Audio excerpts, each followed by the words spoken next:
Olá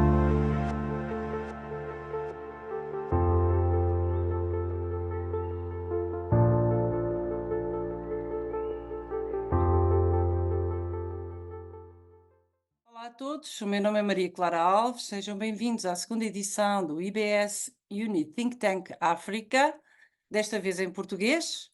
Hoje a nossa ilustre think tanker é a doutora Edna Lopes, cônsul honorária de Cabo Verde em Milão, empresária, representante do grupo afrodescendente em Itália, consultora de imigração online e ativista de direitos da mulher.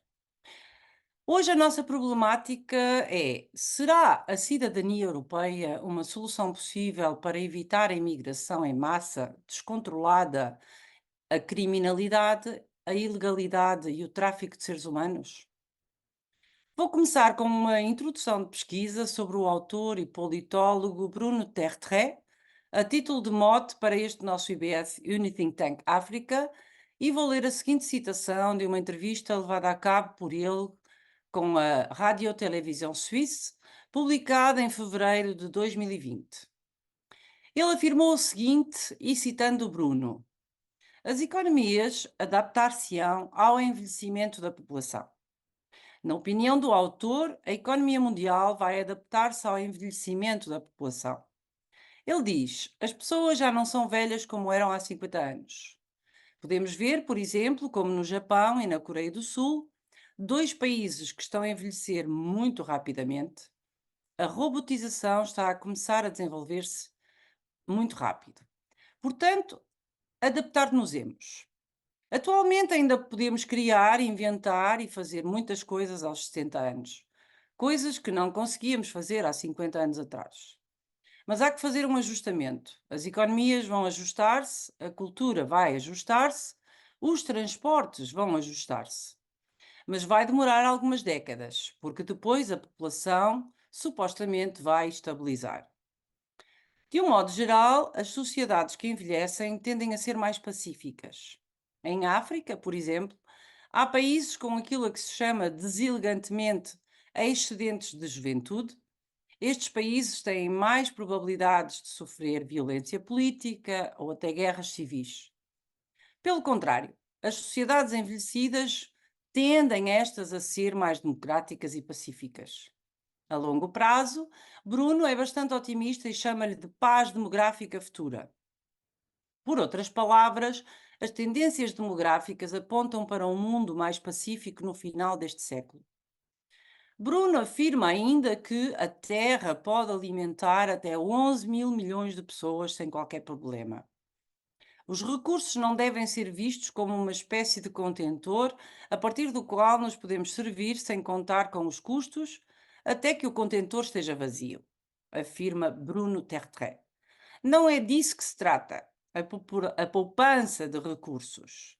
No que diz respeito aos alimentos, todos os agrónomos concordam que a terra é perfeitamente capaz, mesmo sem a utilização de OGM, produtos geneticamente modificados, ou seja, é capaz de alimentar até 11 mil milhões de pessoas sem qualquer problema. Segundo Elsa Anginolfi, ela afirma ainda que talvez tenhamos que aumentar a produção alimentar em 50% até 2050. Bruno Tertrais afirma ainda que o problema dos recursos não é um problema de estoques, é um problema de fluxos, de distribuição e de acesso. Há água para todos, por exemplo. O problema é que nem sempre é acessível e a um custo razoável. No entanto, a percentagem da população com acesso à água potável e limpa está a aumentar constantemente. É evidente que a nível local e regional existem enormes problemas, mas estes podem ser resolvidos simplesmente através da resolução de questões como, por exemplo, o desperdício. As condutas de água em África, por exemplo, têm imensas fugas. Este recurso está a ser desperdiçado. Segundo Ricardo Niels Meyer, 2 mil milhões de pessoas bebem água com matérias fecais, ao qual a OMS lançou um alerta preocupante em 2020. Beber água contaminada com matéria fecal expõe as pessoas à cólera, desinteria, febre tifoide e poliomielite, explicou Maria Neira, diretora de Saúde Pública da OMS. Estima-se que a água potável contaminada cause mais de 500 mil mortes por diarreia todos os anos. O facto é que este recurso, água, existe ainda em muitos lugares do planeta e em alguns em abundância, e ainda segundo Bruno Tertrais, este é um problema de fluxo e de distribuição. Não é um problema de quantidade de recursos disponíveis na Terra. E o mesmo se passa com os hidrocarbonetos, os minerais e outros tipos de recursos, concluiu o geopolitólogo. Bem, face a este contexto, que efetivamente pode ser discutível e nos obriga a refletir sobre várias questões profundas, nomeadamente a questão da imigração, é por vezes talvez necessário desdramatizar um pouco. Vamos então dar início ao nosso IBS Think Tank África 2. Boa tarde, doutora Edna Lopes. Seja muito bem-vinda. Como está? Boa tarde, muito obrigada por este convite e estou muito bem e é um prazer participar desta conversa tão relevante. Muito obrigada pela sua presença. Bom, a minha primeira pergunta é a seguinte: Portugal, dito por muitas pessoas, é uma porta aberta para a Europa. O fenómeno migratório em Portugal ficou nestes últimos tempos um pouco descontrolado, ao ponto de Portugal sofrer algumas pressões e ter de tomar medidas recentemente. Esta semana ouviu-se muito falar do plano das migrações, ou seja, na RTP Internacional, 24 horas, soubemos, por exemplo, e citando, o governo português acabou com a manifestação de interesse que eram apresentadas pelos imigrantes que descontaram para o sistema da Segurança Social portuguesa e que pediam a autorização de residência. Quem quiser entrar em Portugal para trabalhar terá de ter visto de trabalho e um contrato de trabalho obrigatório. O governo quer uma imigração qualificada. O documento já foi promulgado pelo Presidente da República. Doutora Edna, qual a sua opinião sobre esta decisão? Era inevitável isto acontecer? O que é que isto implica? Ora bem, a decisão de acabar com a manifestação de interesse e exigir um visto de trabalho e contrato obrigatório para a entrada em Portugal reflete principalmente uma coisa, uma tentativa do governo de organizar e controlar o fluxo migratório de forma mais eficaz. É uma tendência que temos visto noutros países, como, por exemplo, também a Itália. A ideia é aquela de garantir que, digamos assim, os imigrantes que chegam ao país tenham uma ocupação já definida, não é? E que possam contribuir de maneira produtiva para a economia de Portugal, neste caso.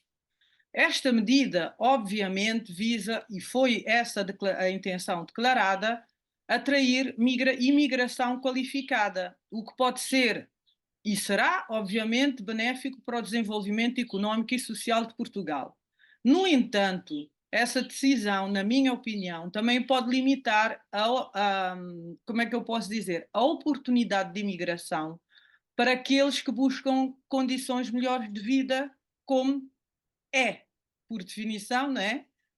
A imigração. Mas aqueles que também buscam essas condições melhores, mas que não possuem qualificações específicas, não é? É por isso que eu acho que é essencial tentar equilibrar a necessidade de controle, não é, do fluxo, com a oferta de oportunidades de trabalho qualificadas para todos os imigrantes.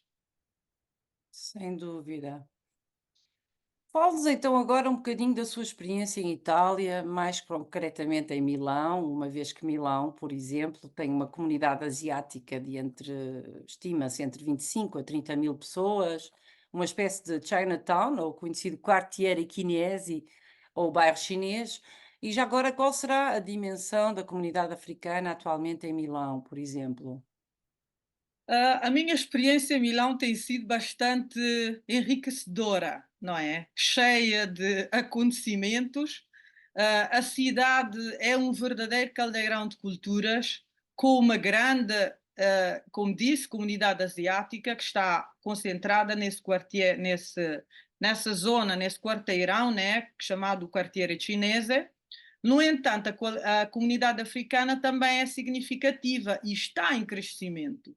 Atualmente, estima-se que a comunidade africana em Milão, são estimativas, né? Não temos por enquanto dados certos, mas pelas autorizações de residência, portanto, sem contar aqueles que talvez se tornaram cidadãos italianos e, portanto, não contam, né? não resultam desta estimativa, que pensa-se que Milão conta com cerca de 40 mil a 50 mil pessoas oriundas de diversos países do continente africano. Portanto, essa diversidade cultural enriquece a cidade, mas também, obviamente, apresenta desafios em termos de integração e de aceitação, não é? Por isso é nesse contexto que, para além do cargo de cônsul honorária de Cabo Verde em Milão, enquanto consultora de imigração especializada em direitos à cidadania, que até me valeu a nomeação de embaixadora dos direitos humanos em 2024 em Itália, pela Organização Italiana para os Direitos Humanos e a Tolerância, criei um curso de formação de grupo online, que é o primeiro e único até agora do género em Itália, onde ajudo consultores de imigração, advogados, donos de centros de serviços aos imigrantes a se especializarem e a lançarem o próprio serviço de assistência para estrangeiros, para migração em Itália e principalmente em Milão, né? Tratamos de assuntos como cidadania italiana, o direito de livre circulação que têm os cidadãos da União Europeia, portanto, por toda a Europa, e para os seus familiares oriundos de países fora da comunidade europeia.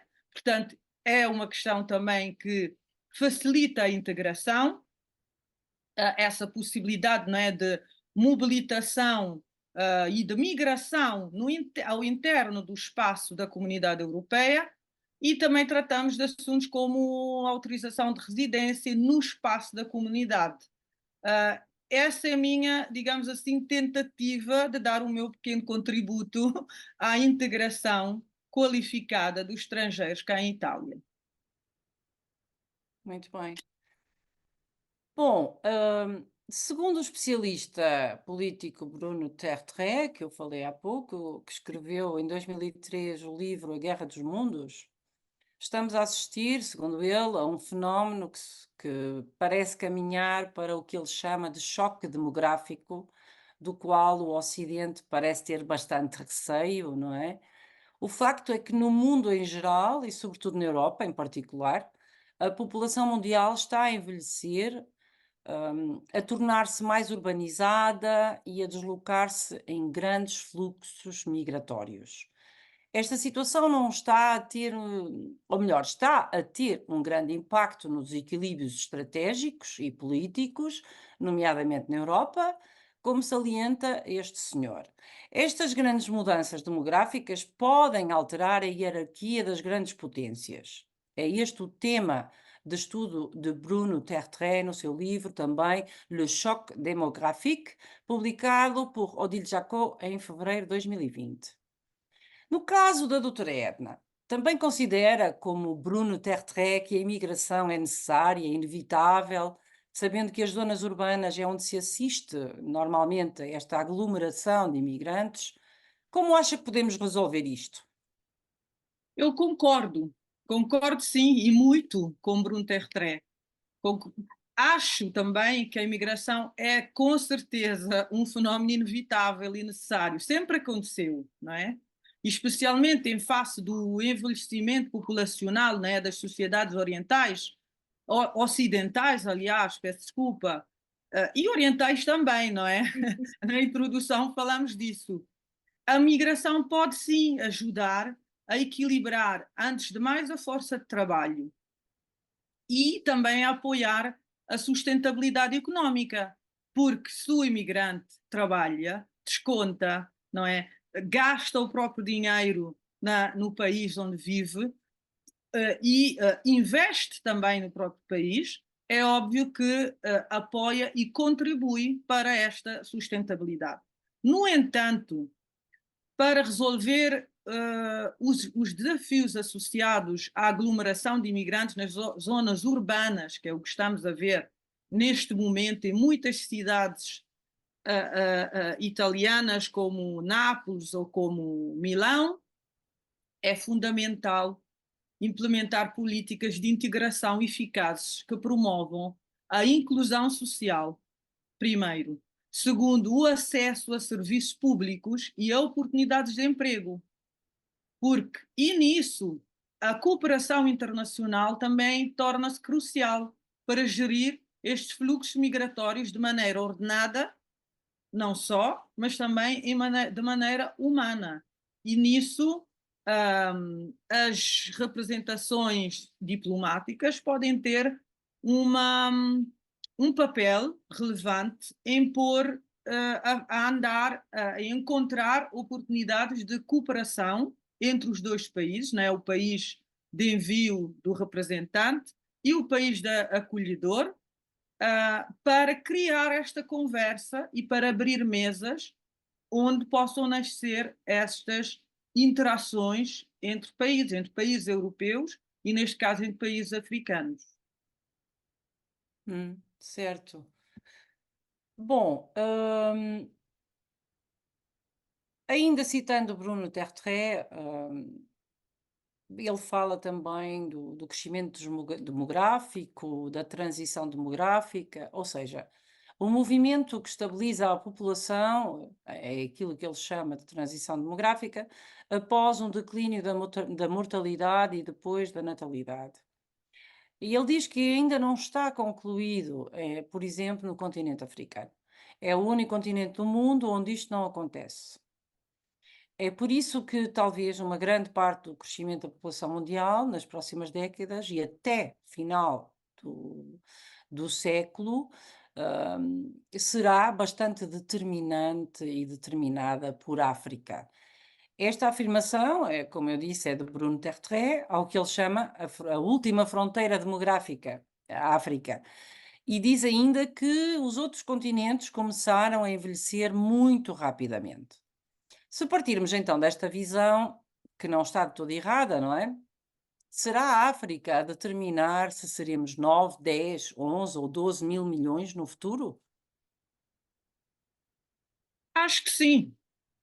Ou seja, de facto, a África desempenhará um papel crucial, acho eu, e não só, como diz o Bruno Tertrais, né, no crescimento populacional global nas próximas décadas. A última fronteira demográfica de que Bruno Tertrais fala reflete a necessidade de uma abordagem estratégica, né, para o desenvolvimento do continente. É disto que ele está a falar.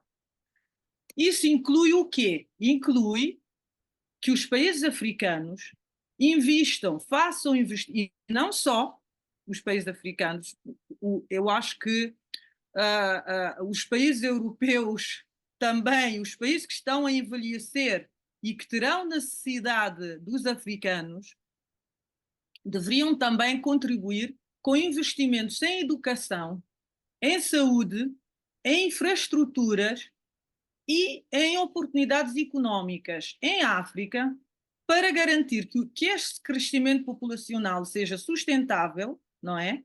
E que as futuras gerações possam prosperar.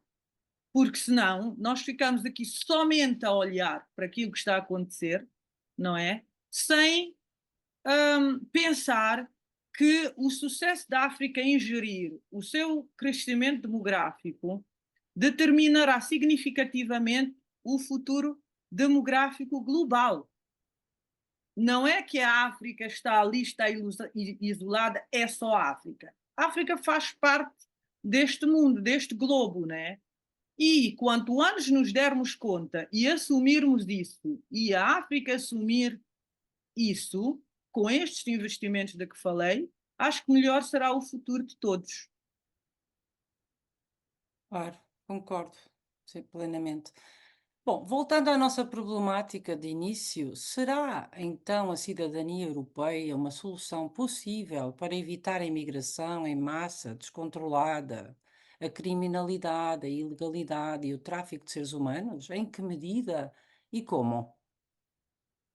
Bom, eu acho que a cidadania europeia pode ser uma solução, sim, mas parcial, né? Para evitar essa imigração em massa e, como dissemos, descontrolada e com todos os problemas associados, como a criminalidade, o tráfico de seres humanos, que neste momento está a atingir mais os menores não acompanhados, não é? Que embarcam nesta aventura migratória. No entanto, não é e não pode ser uma solução isolada. Acho que a cidadania, pelo menos pela minha experiência, devia ser acompanhada de políticas inclusivas que promovam, volto a repetir, a integração e o acesso ao mercado de trabalho e a igualdade de oportunidades, não só entre homem e mulher, mas entre europeus e não europeus. Além disso, outro aspecto que eu considero crucial é abordar as causas profundas dessa migração, como conflitos, pobreza e falta de oportunidades nos países de origem. Não podemos ignorar este aspecto. É só quando encararmos estes problemas e começarmos a procurar soluções para estes problemas, então poderemos criar um ambiente onde a migração seja uma escolha informada, uma escolha segura e não uma necessidade desesperada de milhares de pessoas. Exato, concordo, sem dúvida, é mesmo isso. Bom, muito obrigado, doutora Edna Lopes. Espero que tenha um resto de semana agradável. Foi um prazer enorme falar consigo. Enviamos muito amor à beça para si, o nosso especial agradecimento e até breve. Muito obrigada, muito obrigada. Foi um prazer participar nesta discussão e desejo a todos uma excelente semana e até breve. Muito obrigada.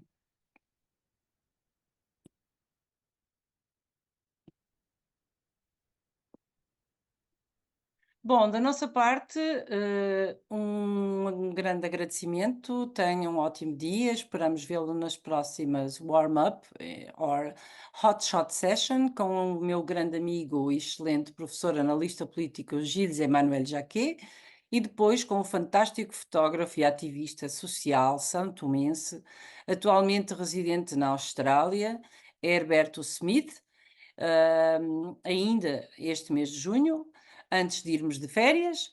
Não se esqueçam de subscrever e apoiar o nosso IBS Unithink Tank África. O link está no website e nas descrições. Estarão assim a contribuir para o nosso trabalho de investigação e desenvolvimento. Informe-se no nosso website sobre os nossos cursos superiores. As inscrições para bacharelato e mestrado europeus estão abertas para setembro de 2024. Contacte-nos por e-mail ou chat. Muito obrigada a todos. Até breve. We think together for a better world because ideas matter.